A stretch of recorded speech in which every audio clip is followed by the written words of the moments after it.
اللہ تعالیٰ کے دو قانون ہیں، ایک غیر مسلم کے بارے اور ایک مسلم کے بارے۔ غیر مسلم کے لیے ہے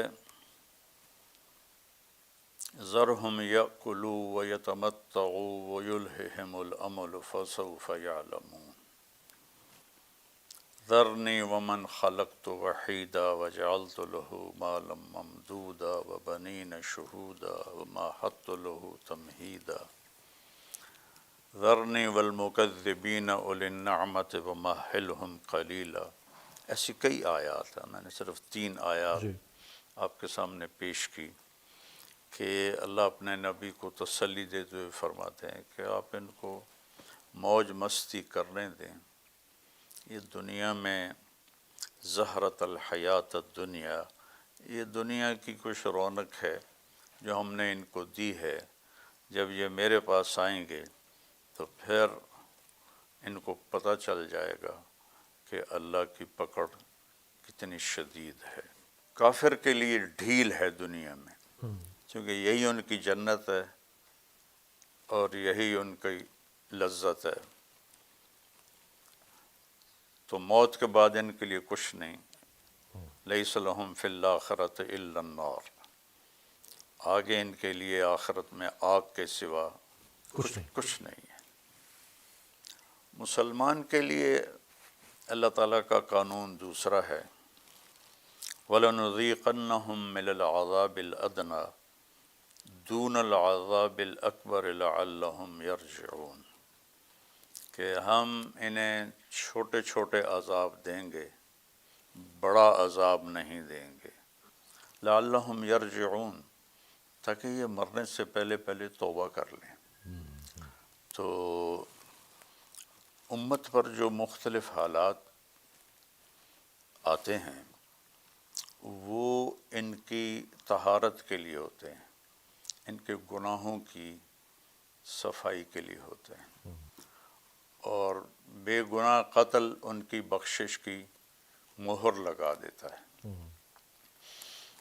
آپ نے فرمایا کہ میری امت پر آخرت میں بڑا عذاب کوئی نہیں، ان کی سزا دنیا ہی میں ہے قتل و غارت۔ چنگیز خان نے 2 کروڑ مسلمان ذبح کر دی، تیمور کم بخت مسلمان تھا، لیکن مسلمان ہو کے اس کم بخت نے اپنے دادے کی روایت کو زندہ کیا اور 2 کروڑ مسلمان ذبح کر دیے، تھوڑے سے اس میں ہوں گے غیر مسلم۔ تو اس طرح جو آفات آتی ہیں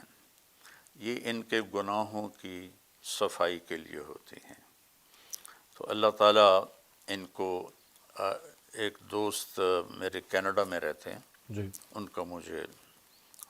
انہوں نے مجھے بتایا کہ میں نے خواب دیکھا کہ جتنے غزہ کے شہداء بچے ہیں وہ اوپر آسمان میں تیر رہے ہیں اور اللہ تعالیٰ کے نبی ان کے ساتھ ہیں، اور جب وہ سارے بچے اوپر اکٹھے ہو جاتے ہیں تو اللہ کے نبی ان کو لے کر اوپر چلے جاتے ہیں۔ تو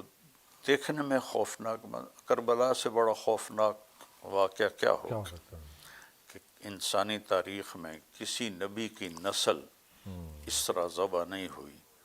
جیسے کربلا میں ہوئی، اور ابھی صرف 51 سال ہوئے تھے اللہ کے نبی کو فوت ہوئے، کچھ صدیاں گزر گئی ہوتی، قوم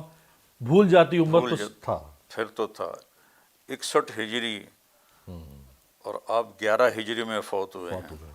تو 50 سال بھی نہیں گزرے کہ آپ کی نسل کو بکرے کی طرح ذبح کر دیا گیا۔ تو اب ان کے لیے تو یہ نہیں کہا جا سکتا کہ ان کے گناہوں کی سزا ہے،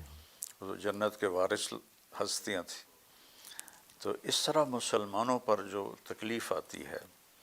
عام طور پر وہ ان کی نافرمانیوں کو صاف کرنے کے لیے ہوتی ہے، اور غیر مسلم کو جو اللہ چھوٹ دیتا ہے وہ ان کو یہیں ان کی لذتیں پوری کروا دیتا ہے، اور آگے پھر وہ ہمیشہ کے لیے آگ ہے۔ تو مولانا صاحب بڑی خوبصورت آپ نے اس کی تشریح فرمائی، بہت خوبصورت، لیکن جس دور میں ہم جی رہے ہوں اس دور میں اگر ظلم ہو رہا ہو اس طرح کا اور مسلمان طاقتیں ہوں، 56 اسلامی ملک ہوں، ایک سے بڑھ کر ایک ترم خان ملک ہو، کسی کے پاس تیل کی دولت، کسی کے پاس کوئی اور دولت، اور وہ کچھ نہ کر پائیں، اس پہ کیا فرمائیں گے؟ اللہ کے نبی کا فرمان ہے یوشک الامم ان تداعى علیکم کما تداعى الآکلۃ الی قصعتها، ایک زمانہ آنے والا ہے جب قومیں تمہیں اس طرح تقسیم کریں گی جیسے کھانے کے پیالے پر کھانا تقسیم ہوتا ہے۔ عرب میں دستور ہے، سب کٹھے کھاتے ہیں بڑے بڑے تھالوں میں، اب بھی وہ دستور ہے کہ ان کو بڑے تھال ہوتے ہیں، تھال ہوتے ہیں، اس میں سارے کٹھے، آؤ بھائی تعال تعال، تو کہا تمہارے ساتھ یہ حشر ہونے والا ہے۔ تو صحابہ نے پوچھا اب من قلت نحن یومئذ یا رسول اللہ، یا رسول اللہ کیا ہم بہت تھوڑے ہو جائیں گے اس وقت؟ تو آپ نے فرمایا لا بل انتم یومئذ الکثیر، تم بہت زیادہ ہو گئے، ولکنکم غثاء کغثاء السیل، تم سیلاب کی جھاگ کی طرح ہو گئے، وَلَيَنزِعَنَّ اللَّهُ مِن صُدُورِ عَدُوِّكُمُ الْمَهَابَةَ مِنْكُمْ، اور اللہ دشمن کے دلوں سے تمہارا رعب نکال دے گا۔ آپ نے کہا نُصِرْتُ بِالرُّعْبِ مَسِيرَةَ شَهْرٍ، ایک تو منظر کشی ہماری ہی لگ رہی ہے، اس لیے تو یہ حدیث یاد آئی۔ یہ تو ہمارے ہی نقشہ بیان ہو رہا ہے۔ ہاں، آپ نے فرمایا مجھے اللہ نے میری مدد کی ہے روب کے ساتھ کہ 1 مہینے کی مسافت تک میرا روب پڑ جاتا ہے۔ وَلَيَنزِعَنَّ اللَّهُ مِن صُدُورِ عَدُوِّكُمُ الْمَهَابَةَ مِنْكُمْ، اللہ دشمن کے دلوں سے تمہارا خوف نکال دے گا۔ وَلَيَقْذِفَنَّ فِي قُلُوبِكُمُ الْوَهْنَ، اور تمہارے دلوں میں اللہ وہن ڈال دے گا۔ تو صحابہ نے پوچھا مل وہن یا رسول اللہ، یا رسول اللہ وہن کیا ہوتا ہے؟ تو آپ نے فرمایا حب الدنیا و کراہیت الموت، تم دنیا کے دیوانے بن جاؤ گے، دنیا کی محبت میں گرفتار ہو جاؤ گے، اور موت کو تم برا سمجھنے لگ جاؤ گے، موت سے تمہیں ڈر لگنے لگ جائے گا۔ جب شمر نے کہا نا امام حسین علیہ السلام سے کہ ہم تم سب کے سر کاٹ دیں گے، تو وہ آگے ہنس پڑے، اب الموت تخوفنی، آہا، تو مجھے موت سے ڈراتا ہے، کیا تو بات، مجھے موت سے ڈرا کیا بات۔ تو اب ہم تو کوئی موت کی بات بھی ہو تو اٹھ کے چلے جاتے ہیں، سن ہی نہیں جاتے۔ بہت خوبصورت، بہت خوبصورت بیان، ماشاءاللہ۔ دونوں باتیں آپ نے بہت خوبصورت، ایک تشریح آپ نے کر دی کہ یہ جو آزمائشیں ہیں، اور